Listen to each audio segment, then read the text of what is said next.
Thank you very much for joining. Welcome everybody to our webinar Back to Work, Transformation After Lockdown. A good 1.5 years ago, we all had to get used to a new normal.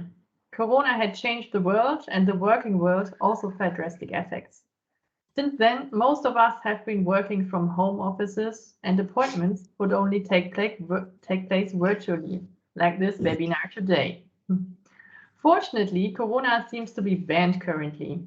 But again, we are facing another change, the return to a new old working world. What will be different and how can we prepare for what is coming? Transformation after lockdown is our topic today, and we are pleased to spend the next 60 minutes with you in this webinar. I would like to take you briefly through our agenda for today. We have 3 core topics that we will discuss today.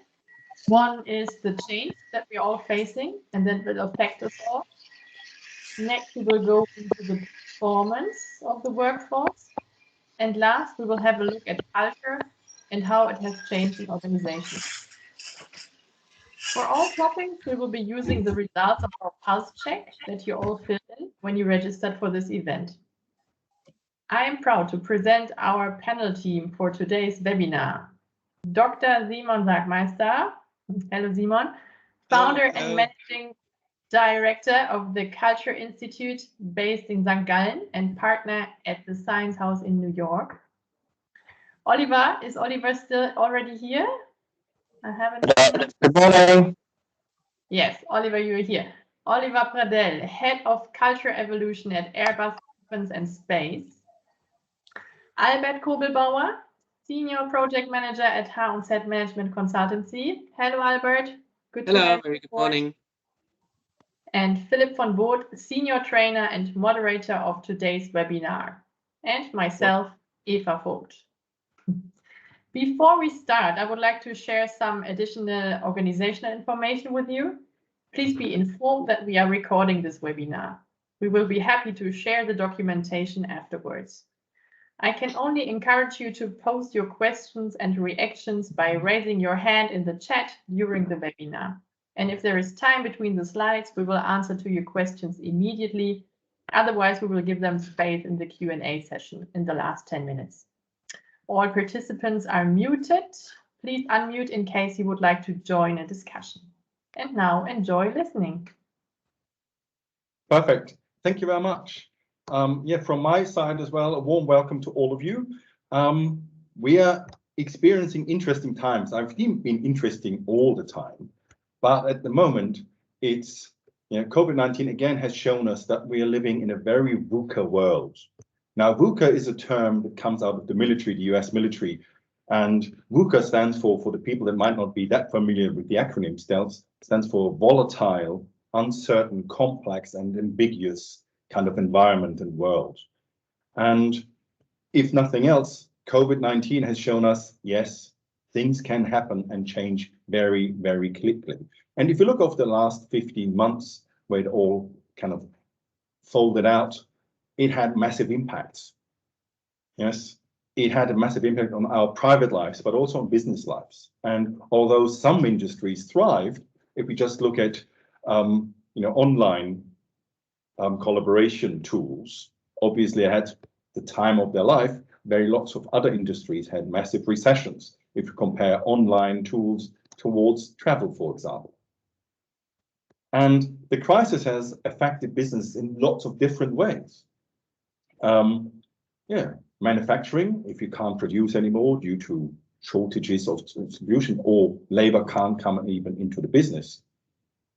So not everyone's experience and reality is the same. So again, it makes talking to people in different industries very interesting because they're very different. But the thing is, these things happen all the time, and we have to adapt and have to be more agile to think about how do we deal with those. And as COVID hopefully seems to be getting under control and we learn to live with it and resume something of a normal, it will be a new normal. And we all read in the news now the move back into the office, how's it going? And different businesses highlighting how they want to deal with it. But what it's shown us is 15 months ago, we realized, wow, we are not ready for this. Something hit us and we don't know what to do. So it's getting more resilience, understanding how can we make sure that next time something happens, and it might not be a pandemic, it might be something else, how can we deal with this? So we have to find new ways of working and collaborate. So if we have a shock to the system, we can survive better. So that's just a general introduction. And we wanted to put the whole thing under these three headings. It's change and how to deal with change. And we're going to spend roughly 15 minutes on that topic. Then performance. How can we make sure that the good things that happened during the home office phase, we can transport back? But also, how can we make sure that performance still increases and gets better? Another roughly 15 minutes. And then the whole idea of what does it mean for our corporate culture in the future? How do we want to deal? How can we make it more resilient? What is still needed? What is worth taking with us in the future? And what do we have to get rid of? Now, how do we want to do this? Ideally, we want to make this a very interactive seminar. I will always introduce one slide with some information in it. And thank you for participating in the survey that we've sent out.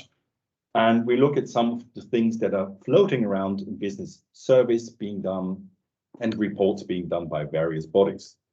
Then I want to invite our panel of three to give us their first ideas, but we also want to introduce you and invite you to participate by asking questions, giving additional comments and these kind of things. So please feel free whenever you want to say something or have a question, please either use the raise your hand button, or the group is not too big, feel free to unmute your microphone and just kindly interrupt me. I don't take it personal if you want to interrupt.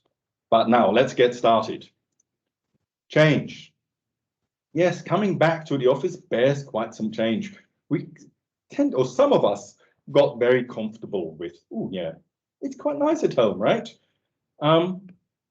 But the thing is, and thank you very much for your service. On the left-hand side, you see the answers to your questions that we asked you. So comparing office life to before and after, how much change do you expect? And yes, there seems to be quite a lot of change. We might expect we go back to the office, but how often? Every day, 1 day a week, in the normal office hours. So things will definitely change a little bit. And as we can see, what research tells us, that quite a lot of people actually found it far easier to combine work life and private life working from home. Especially people with family that have to look after children, it makes it far nicer and far easier to combine these two things.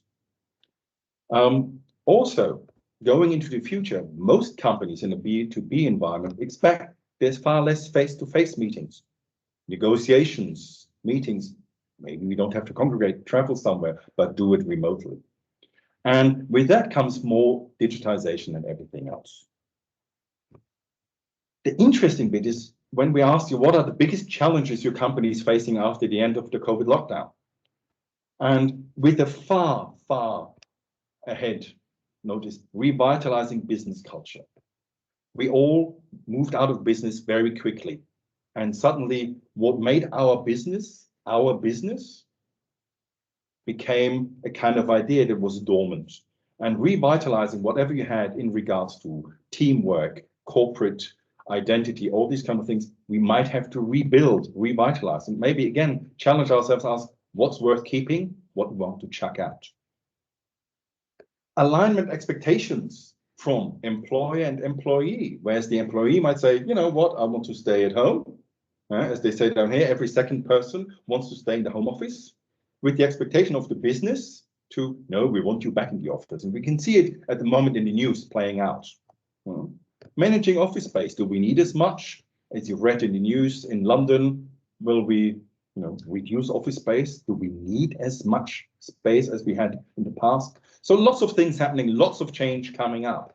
And that's all I wanted to say about this. And I'm gonna share this, get rid of my screen, so we can see the audience. And I would like to invite our panel members to highlight. So change, as the survey here with the participants told us, revitalizing business culture as the main thing. What do you see as the main thing?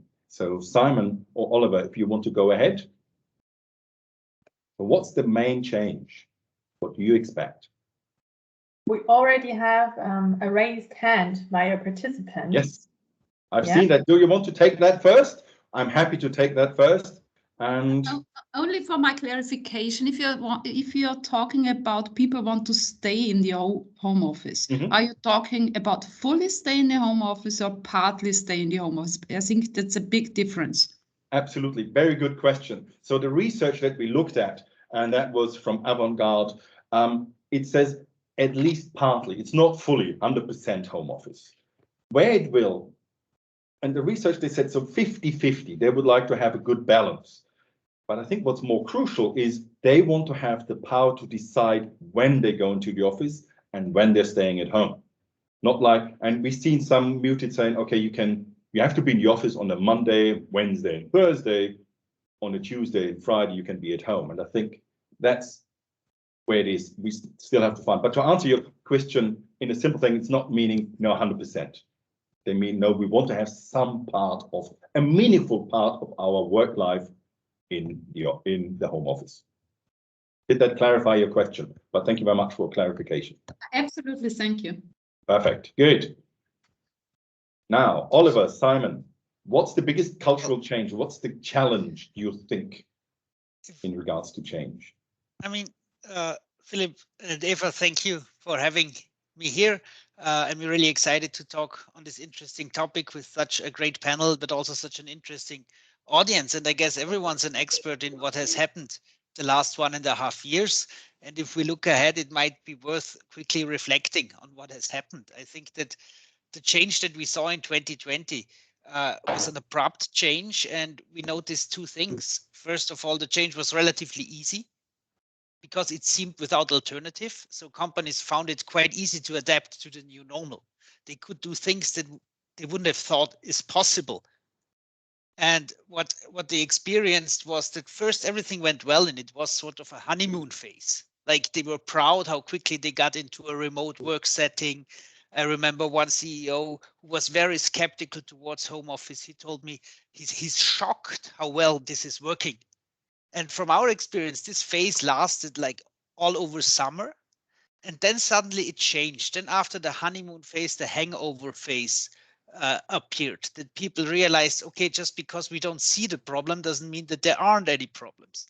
That like under the surface, there were question marks emerging. Like this was probably Q3 of last year, you know. People found that working in business as usual works fine from remote. But what about new stuff? What about innovation? How do you get momentum? How do you get creativity? How do you manage conflicts? You know, it's really easy to avoid conflicts in a remote setting, and it's really difficult to like manage conflicts in a remote setting. How do you allow for meetings by chance? How do you monitor performance? So all these things were coming up from an organizational side. Plus, towards the end of last year, I feel that people really started to feel lonely. Like everyone was fed up with this remote work. People missed their colleagues. You know, being part of an organization is a big part of our lives. And suddenly you feel like you're more on your own, just looking at Zoom 24 hours or 12 hours a day or whatever. So the change that we had was kind of special because it seemed without alternatives. They went quickly, it had momentum. The change that is ahead, I think, is very different. And that we live in a fascinating moment of time because for the change ahead, we can actually prepare. Like we know that, I don't know, Q3 this year, things are going to change again. We're going to go from a new normal to a next normal. And we have the chance now to prepare for this change. And also to prepare like for whatever is coming next. We can take the organization to work on the future together.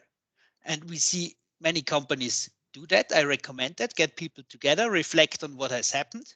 How did culture shape, did COVID shape the culture? What worked well, what didn't? And derive together how you want to create the next normal. And this is per se a good thing, but it also helps to revitalize culture. Because that's also something that we experienced. People say that their culture kind of, I don't know, frayed a bit. They miss alignment. They miss the feeling of belonging. So I would really recommend for the next change, get people together, reflect on what happened, and build together the future that you want to live in, because the change is coming. That's for sure.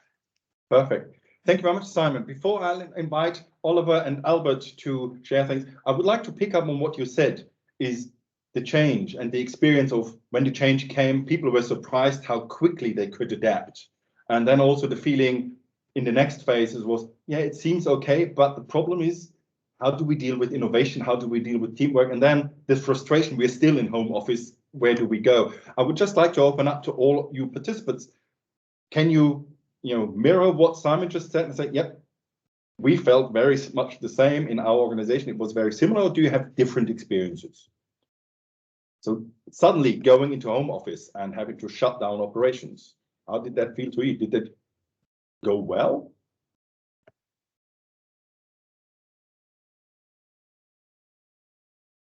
So Werner speaking. So I think it really depends what activity you're talking about, because not everybody was working in an office. So we had quite a few people. I'm at Airbus Helicopters, so we had quite a few people still being in the production area on site with different rules.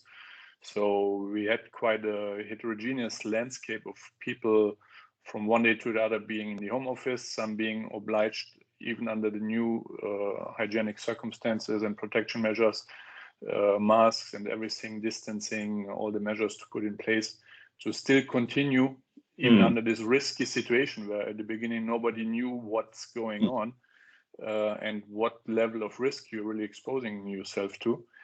So all this had to be managed, and then over time, with regards to office work, I think I quite share the view that, let's say, the operational stuff just to keep the company going was running quite well, but this creativity, innovation, conflict you mentioned, and so on, all of these topics, I think, over time became evident. And since everybody was kind of expecting that it's only a temporary situation, at least on my side, I didn't see very much activity to address this and to say, what do we need to change really? Because just, okay, let's keep it going, and the rest we will fix afterwards when we are all back at the office. Yeah. Perfect. Werner, thank you very much for that. And I think you mentioned a really important point is, yes, we're talking about people that had the option to go into the home office, that I had the ability to go into the home office, but there's quite a lot of people where this option wasn't, and they suddenly had to deal with a very high risk or feeling very high risk environment. Uncertainty, even I higher. still have to go in, and you hear all the news, and oh gosh, but I still forced. And I see you, Linda, nodding your head. Yeah, it was very similar with us, and we had also production, and of course they were in a different situation, but we had of course a lot of sales or office people. And in the first round, that was very interesting. In the first round, it was easy, it was new, exciting. Yes, we had technical issues in the first round. When we came back, it was hard for lots of people. We had to pull them in again and force them almost to come back. So although we came back 50% only, it was hard to get the 50%. Now, second round, longer. We knew all this already. It was already kind of, the new normal, not the better normal, but new. And it was easier to bring them back. As you said, Simon, people were somehow fed up. They saw also the disadvantage of being so long at home. And yes, also with us, we have the wish that people go hybrid, a little bit at home. I don't know, it's fortunate or not, I'm not sure. The company decided not to go that way as Simon suggested, to do the new normal and hopefully better normal together. They decided to say that's the work we want to do, and we want very little at home. Okay, thank you. It was an interesting move. I'm not sure if I'm in favor or not yet. Well, we'll see, and I think lots of companies have to adjust. I just want to being a little bit aware of time. Just add one thing, because I think it's very linked to what Linda just said. this hybrid model where we all believed somehow this will be the new normal. I mean, the last weeks when we sort of entered into a hybrid model, so we had people coming back on site partially, but of course we tried to reduce the amount of people and the density in the working area, especially in open offices, of course. And what we realized that in this setup, the difficulty is that even those people who come at work, in principle, they do telework from the office. So they come to work and just sit in front of the screen as they do at home. So yes, you somehow you change the environment, and it's good for let's say for the feeling, to be connected with the company. But in order to be connected with the colleagues, it's not easy to manage, because by chance they are at home when you are at the office and the other way around. So you still continue to do the team and Google Meet and whatever is your solution. So I think that's maybe also motivation to push more to let's get all back to the office, because then we really can have this team creativity and discussion and exchange again. Because otherwise, this hybrid model, at least in the setup we have it today, has a lot of disadvantages, which at the beginning maybe we didn't expect like that. Perfect. That's a very yes, Albert, I want to know. It's a very valid point, especially for organizations as yours who are multinational, because just having everybody back in Munich in the office doesn't say that you have good physical contact with your colleagues at Toulouse or wherever your teammates are based. And there we see a large call for also increasing or upgrading technical facilities in order to enable hybrid workshops, because up to now it's still for some companies it's still not so easy to have 3 people sitting in Munich, 1 or 2 being in the home office, and the other 3 participants of your workshop being in Toulouse. Yep. So we also see that we definitely from a tech and a further digitalization or further increase of digitalization is one of the useful levers in order to enable exactly what you pointed out, having those fruitful experiences of being back at the office. Because otherwise you say, well, you're asking me to come back to office, I pay for a less good lunch at some random whatever booth, and in the meanwhile, or in my working time, I was sitting in my office with doors shut and I was using Zoom to call my neighbor. Great experience. Thank you very much, Albert. Oliver, your point, because we have to move on to the next point. But Oliver, anything you want to add to this part? Sure. I think we've summarized most of the points through the change. We've gone through change curves, each of us. As Simon said, there's probably a common change curve, but depending on the population, production, the country, the cases, the psychological safety of the individual. If you're working, do you put your health at risk? Have you lost someone close to you? Also, white collar, blue collar worker. Everyone has experienced it. Do you have kids? Do you have to take care of them while you're working? I think the mental load that some of us have experienced during the crisis is different. So our experience is obviously different. And what is for sure is that in this, let's say, in this summer period where the cases are decreasing overall in the old continent, what are we going to use and how are we going to prepare, as Simon mentioned, the next steps? And I think though we have time to prepare, as you mentioned, there's also quite a lot of unknown to come up front. Bearing in mind, so the big change for us in Airbus, I think, has been, or at least Defence and Space, a huge push at digital transformation. All the budgets that were frozen have completely been unlocked to be able to continue delivering, which has really been a great help. A huge change in ways of managing and leading. I think we've had to adapt to leading teams locally, transnationally, and delivering in a different way. And now we have to be particularly vigilant on let's say the PTSD of the COVID, so the well-being of our colleagues, and also preparing the next steps in a way that will retain our talent and we'll attract talent and not go opposite what will come ahead. So we have to be even more ready to lead and to address the adversity, because I think VUCA has been exponentially multiplied with this experience. Perfect, Oliver. Thank you very much. If I may, I'm going to share my screen again, and we're going to move on to the next topic. And the next topic is all about, performance. So now, wherever we are, be it at home, be it in the office, performance is crucial for businesses, right? We have to make sure that we get the most out of our employees, the most out of our systems, because the competency in the market hasn't changed, it's even increased. And it's interesting if we then look and thank you very much again for your answers. How did individual performance develop over the past 1.5 years? It's quite interesting that you look at, well, performance increased. 27% of you thought, well, it's actually gone up. People are more productive. Only 5% of you said, well, it's gone down. So it seems to be a good thing. Something positive has happened. And yes, there's others that say, well, it didn't make a difference whether they're in the office or not. Performance was the same. And 41%, well, it's very individual for some. And I think that's the crux of the thing. For some people, they work from home, they're far more productive.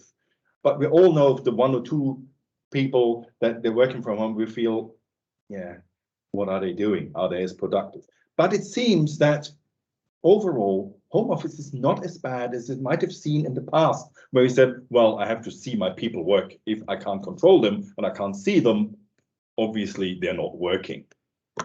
And it's interesting also the answers to the question, will coming back to the office ease or complicate your overall performance management? Well, again, if people come back, it might be easier to observe them. But if we come, and it might happen a hybrid model, how do I assess performance of people that are working from home, working in the office? So there's an additional element we suddenly have to look at that we didn't have to do in the past. And it's interesting because if you look here on the right-hand side, what research gives us is, half of employees claim that they were more productive. And so, I'm doing better from home because, there's less distraction potentially.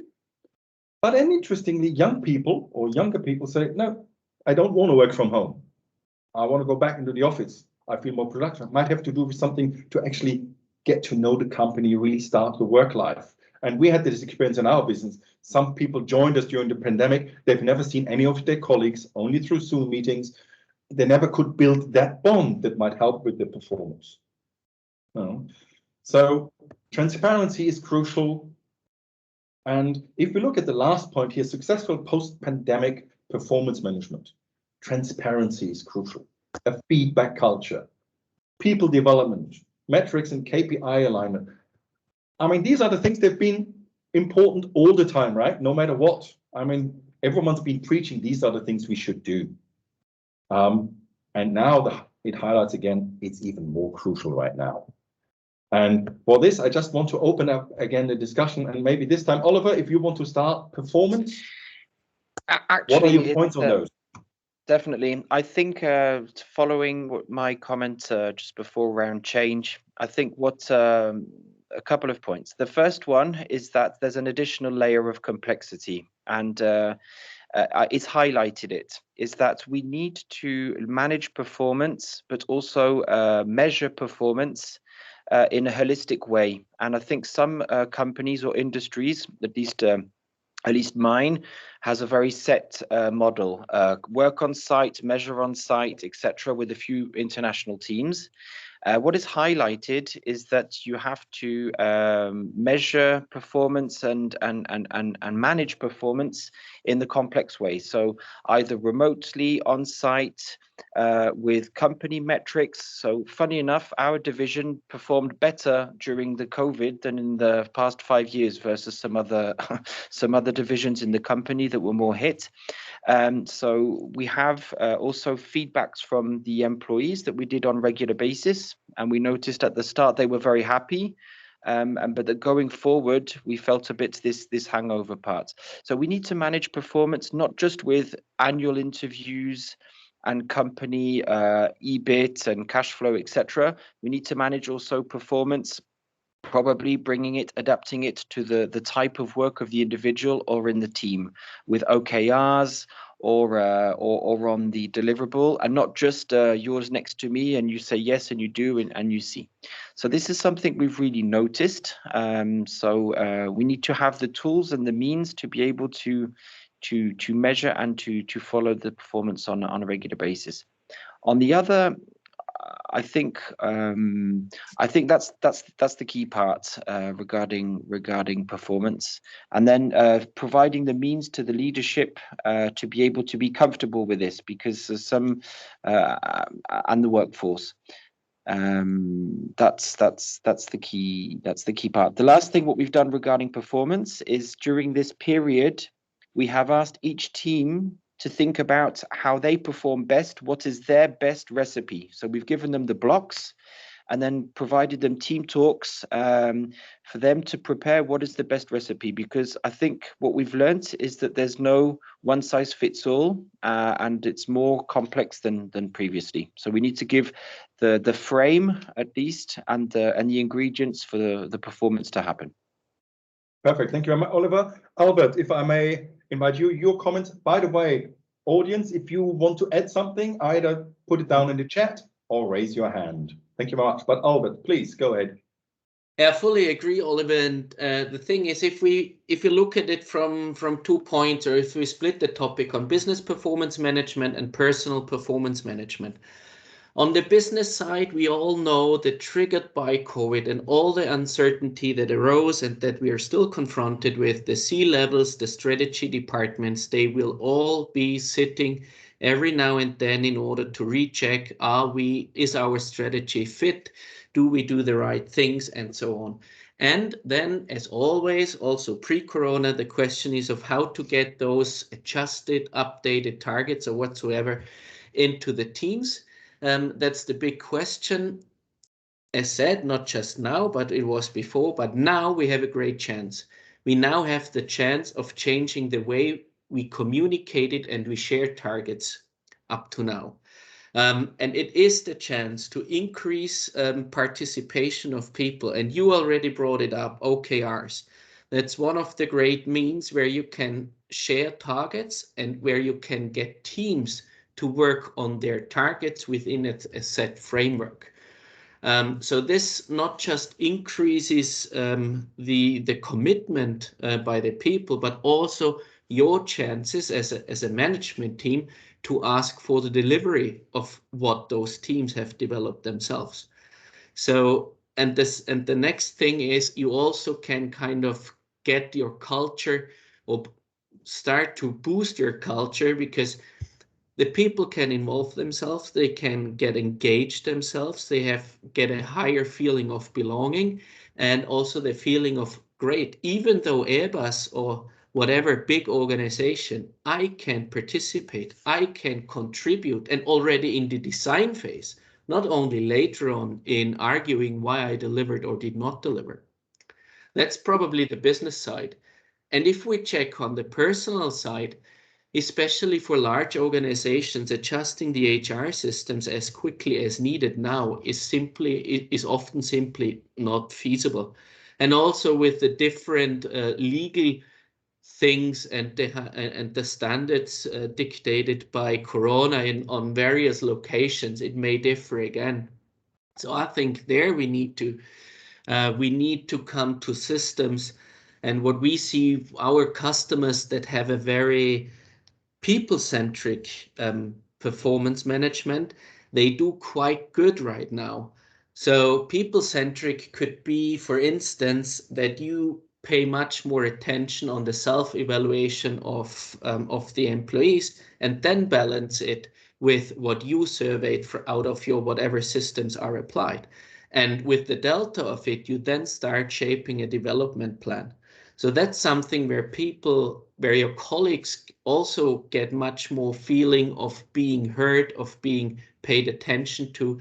And it's not a verdict coming from somewhere, but it's something that you have a stake in. And you then can agree or disagree. And it's only a fair discussion of whether you agree to a development plan or not for both sides. So this also opens up new possibilities. Lovely. Thank you very much, Albert. Simon. Yeah, I can't help but commenting to the statement that people report that they feel more productive at home than at work, because I think that raises some serious questions how office life is actually organized. If you're more productive in your kitchen than in the place where you're supposed to be productive, that raises some question and is actually a cry for help. And this is where I also agree with Oliver that in the new world, it's mega VUCA and leadership is more crucial than ever. Because in the old days, still many managers kind of confused leadership with monitoring. Like the main task was looking, is he coming on time? Is she staying 8 hours? Does she look busy? And now the focus has to go from input to output. What you see in the new normal when people work remotely is not the input, but you see the results. And actually that's first of all, that's quite a progress in leadership. That's a good thing that you focus on output more than on input. Many tasks that we have need freedom and self-direction, but it also, and I think this is what makes or breaks success for performance nowadays, it also kind of increases the importance of self-management, self-leadership. It's an old story. Even Peter Drucker said you can only manage others when you can manage yourself and lead yourself. But this has become more important, and we see the gap opening, that some people feel very comfortable doing that, but others really miss sort of the rules, the regulation, the atmosphere where they were brought up to in an organization, that you always have the leader around that you can ask questions, that you always have processes that kind of tell you what to do. And suddenly now you're on your own and you have to manage yourself. But I do believe that's the way forward and there's no going back. So companies really should now put the emphasis not on building up the strict limiting corsets again, but to really support people in becoming effective in managing themselves, because in a remote VUCA world, I believe that that's the key to success. Perfect. Simon, thank you very much. Maybe to summarize it a little bit before we move on to the next point, or if any further questions from the audience are coming, is that in performance-wise, things have to change. We can increase and improve performance if people have a choice or a say in what performance means and how to achieve that. Otherwise, also, it means a lot of change in the kind of leadership. As you said, we're not interested in the input. How long does someone take, or are they on time? Are they spending 8 hours in the office?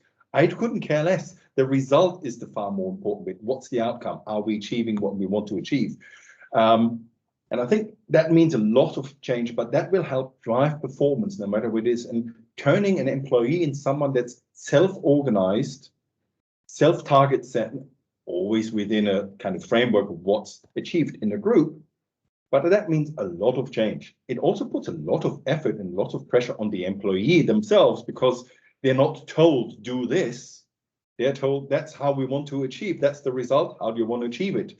And it means people have to change as well. Perfect. I've seen here on the comments on home office, well, some people have a good setup at home. It might not be the kitchen table. And yes, I've been working from for quite a lot. It's not the kitchen table anymore. So I'm in my home office, but I guess it's quite all right. I think I have a nicer setup than I would have in the office. But you're absolutely right. Perfect. Good. Before we move on, any questions from the audience or any other comments on how you measure performance, how you see how things are changing at the moment? I want to add something, if I may, to this home office and well-being. And I think there lies a huge opportunity, because I read studies that the most unhappy times that people experience is times spent commuting.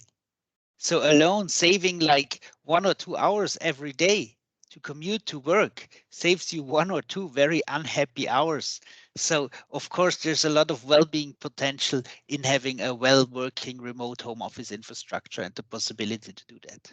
Yes, Simon, you're right. And that means quite a lot of people actually use that time they otherwise would use for commuting by either starting earlier or later. So it's not that they use that time for private life. Very often they use it to already start work. And As I see Linda again, you're frantically nodding. Absolutely. I fully agree. That's why I think the working hours were much higher in that period, and also what I by myself also experienced, that people became also quite exhausted. They worked quite a bit of people told me they worked longer hours, more, and they feel exhausted. So it's to have this balance. As before you said, it's not an easy task. However, I agree to Simon that people need also, or to the others who talked before, that we need also to have another manner of managing themselves and also teams.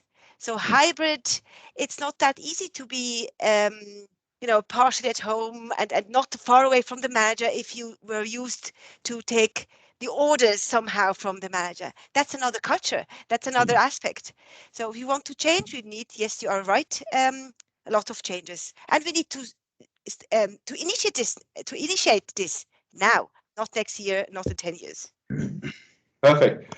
Linda, thank you much for you mentioning the change of need for culture change. And I think that's our last topic, because performance means that quite a lot of people may have put more effort in and more time in. And it is the kind of feeling I'm available all the time, because people know I'm at home, so they can call me in the morning at 6 o'clock, they can call me at 10 o'clock in the evening, and I have the feeling like I have to answer this, I have to do this. And that might mean we have to look at the corporate culture and the way we deal with each other. And I would like to move to the last slide that I'm going to show content-wise. It's looking at what are the changes. So what do we have to do to our culture, our corporate culture? And yeah, what are the biggest challenges? You see here, the team spirit. Everyone's sitting at home, or even if they're not at home, they might be in the productive area. They can't just mingle, right? They can't just meet for coffee or tea or cigarette or whatever else. So how do we get the team spirit, back up? And does it need to be different? How do we deal with leadership? The old style leadership of I'll tell you what to do and I'll monitor how you do it might not work. And so how do we do it differently? The feeling of belonging, for quite a lot of people, it might be, yeah, I officially work in this company, but I haven't been there for 1.5 years. Yeah, well, that's my personal bond to this business. So these are the key elements at the top. If you look at performance management, that's at your sense fairly far down. So performance management, yeah, we have to do something about it, but it didn't seem too big a problem. But if you now look at employees, and there's this mismatch between what the employees want and why they think going back into the office would be good, and what the employers think. The employees' main reason is, I want to meet my colleagues. I want to improve the collaboration, increase face-to-face time, because that's the bonding, that's building the team, that's understand the business, being part of a community. Where's employer? Well, they want to get the people back into the office to increase productivity. That's the point, get them back, become more productive. So we can see a mismatch.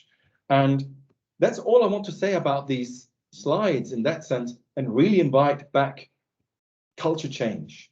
What's the biggest issue? How do we square this different interest between the employers, they want to get back in to raise and increase productivity, and the employees that come back to really think about the interpersonal team spirit kind of thing. And Albert, this time I would like to invite you to maybe give your comments first, so everyone can come first. Thank you very much. For me, the thing is, during the pandemic now, we were not only forced to adjust to new ways of working, or encouraged to, and positively put, we were also, sooner or later, everybody came to the point of reflecting what was good before and what are the things that are like now. And I think it's now a great chance to revitalize the culture when now coming back, of also, and then also bringing in those notions into a culture that we were missing before. So probably we can address more performance related topics on the one side, which is a clear desire by management, by saying, yes, we only do productive meetings on site, but at the same time, when having those productive meetings on site, we allow for whatever it might be as good is perceived by the employees. We probably have a nicer or a more healthy catering. It can be easy things like this. So pointing out the advantages of the new normal when being on site, I think is a great opportunity in time to not only revitalize, but also reshape the culture and bring in those new notions. Mm-hmm. Perfect. So thinking about what can we do in small things, changing the way to make sure that we can square performance increases, which is what the employers want, but also people are in the office when it actually is needed to be in the office for work that's not where it doesn't matter where I am because I'm working on my own. Do I have to be in the office? Maybe not. Perfect. Simon, your take on. I think that the starting point for a new world culture, if you will, is very different for different organizations. We see that some organizations, you know, they're really used to work in self-directed autonomous units. They're used to install virtual or physical meeting points to create alignment, to get ideas flowing. Others have a much bigger gap, especially the so-called legacy organizations. They have a much more bigger gap to go in this new world. On a more general base, I think that three elements are very important for cultures for the next step. That's certainly the strong sense of purpose that needs to be revitalized. Like, I think that more than ever, companies need a North Star that coordinates, that creates alignment. And this is something that has suffered in many cases within the last 1.5 years, and companies need to find ways to keep this North Star shining, because it combines autonomy with alignment, and that's what you need for the future. The second part is, as was mentioned already, the performance-oriented culture. I believe that you need a culture that focuses definitely on output, not on input. That's for many organizations a change in leadership mentality. And I believe that a sound level of trust is very important, especially for the beginning of this new phase. And trust, I mean trust in processes, trust in performance, but especially trust in people. Because there will be friction, and friction doesn't matter that much if there's a sound level of trust. This trust also needs to be built intentionally. And all these three elements are elements working on them. That's already revitalizing culture. Like, I don't believe that revitalizing culture is like, I don't know, we make a chaka event and build a boat, but revitalizing culture is we think together on how we want to work together in the future. And we take one of these elements and solve it together for the way that suits us. Because that's really the big opportunity in time that we have now, that we know the change is coming, and we have the opportunity to create the world we want to have with large degrees of freedom, actually. Perfect. Simon, thank you very much for your points. Oliver, your comments on culture and I would say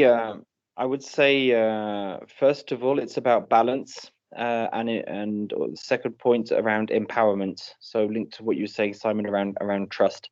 I think we need to empower the organization, so employees, teams, organization, including the top management, in understanding the drivers. So there's either an individual driver or the company driver, performance driver, to take in account. So it's not just we have to find the right balance between the right culture, but also performance and delivering.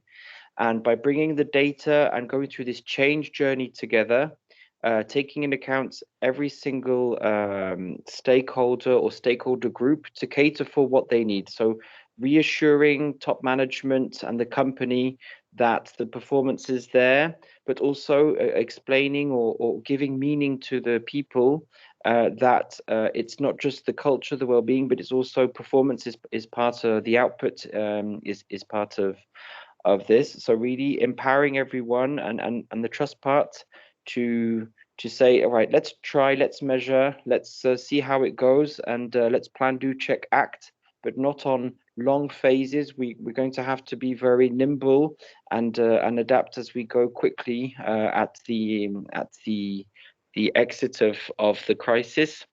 to be able to set the fundamentals. And I think the sense of belonging, for sure, if we're having hybrid working models, is key. And the purpose, as you mentioned, Simon, I fully agree on this one. So for us, the big step now in the company is to get people back together, to reconnect, to plan the hybrid step afterwards. So is to not have a pure snap, a before or after, but to we need to reminisce of what was good and bad before to build a future. Perfect. Thank you very much, Oliver. I mean, yeah, Simon, as you said, well, the change is not the kind of one-off event where you say, well, now the culture has changed. It's an ongoing process. And as you, Oliver, said, it's trying to get people to really get involved and try to form together what the culture should look like. It shouldn't be a top-down, bottom-up. It should be an all-together trying. How do we want to work together? That will strengthen the feeling of belonging. It will help with the alignment of the purpose. As Albert said, trying to get performance, but also well-being and the commitment from the people all together. So change, as we all know, takes a long time, but hopefully is something that's ongoing and trying to get stuff done. Perfect. Now, and to have things not too easy.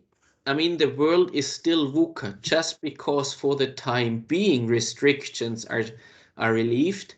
It doesn't say that in 1 month's time from now they couldn't be brought back. So this also pays into what you said, Oliver, of being kind of patient and doing things step by step.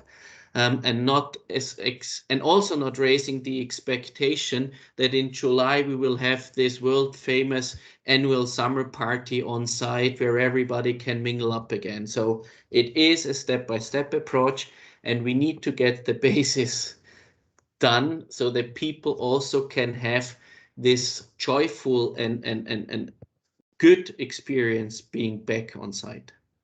Perfect, Albert. I see there's a Gianluigi, you raised your hand, please.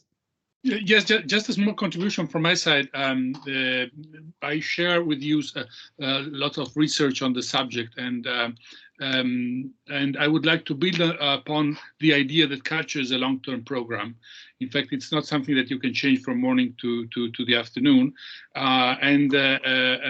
We all know that, but we also noticed that the companies that had a better time in transitioning to the new way of working, which means to basically a larger use of smart working, or now are transitioning back to a hybrid way of working, are the ones who had really a stronger culture, who had started well before the pandemic, and who are still working on their culture, because working on the culture is an ongoing task. It's not something that you did once and then that's it.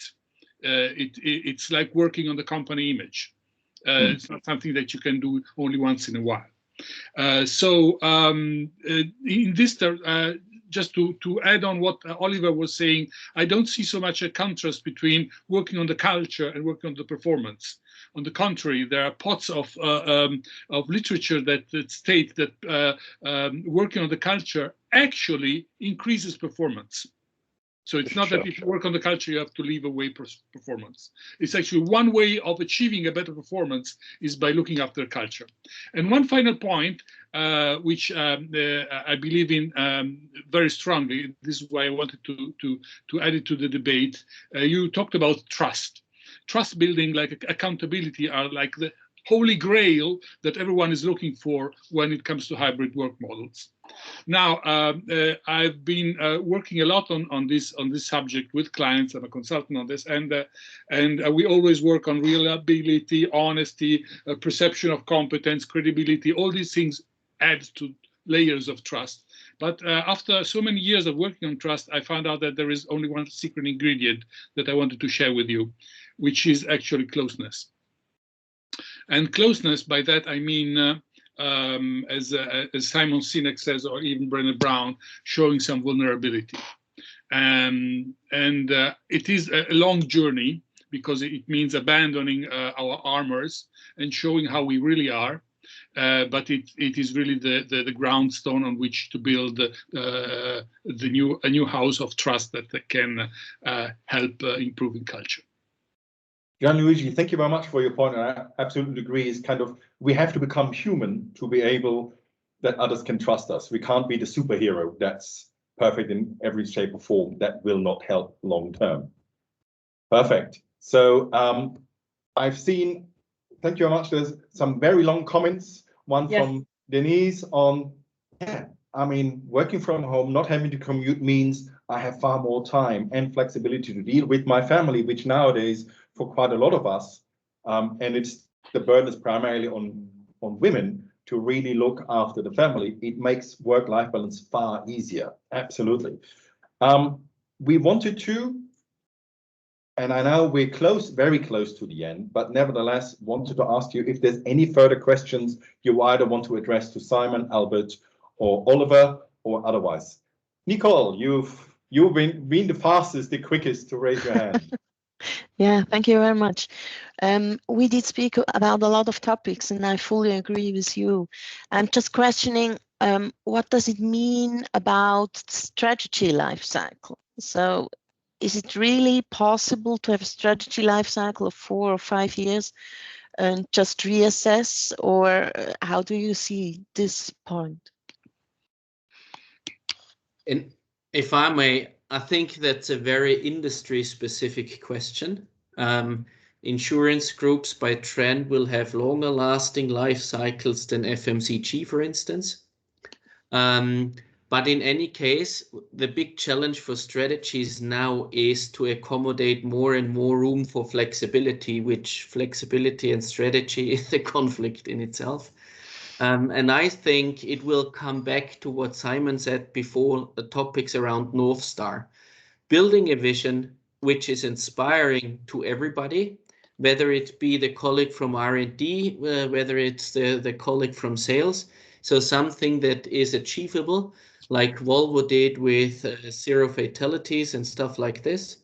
On the one side, and then accounting for changes on the way of getting there. And you need to develop certain skills. You need to develop certain competencies. You might need to enter to new markets. You might want to divest current business.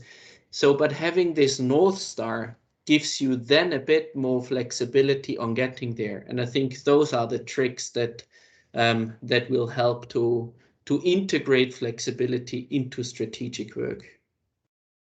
Thank you very much. So maybe, yeah, kind of answer is don't have the strategy too slow or too narrow in what you define as strategy, but give yourselves a wider angle of what it means that you achieve. Perfect. We're bang on time for 12 o'clock. Now, I know that most people nowadays, you have meetings after meetings because you can just jump from one MS Teams meeting to the other. We are willing and we're going to stay on for a little longer, but for the ones that now have to leave, before you leave, we wanted to say thank you. And I started off the whole day with talking about the VUCA world. Yes, a world that's volatile, uncertain, complex and ambiguous. The good thing is the same abbreviation VUCA can also be kind of the solution, right? So if we look at VUCA and think what might be the solution is a vision, the V for vision. And understanding will help us with the uncertainty, clarity, and agility. So it's again VUCA, but the solution is in the word as well. And with these last of passing word, for those of you that have to leave, thank you very much. I hope you found it interesting. I hope you found it an inspiring 1 hour. If you want to stay in touch, feel free. We would love to keep on this discussion in the future. And for the ones that are still here, I would like to open up again if there's any further questions or comments. I have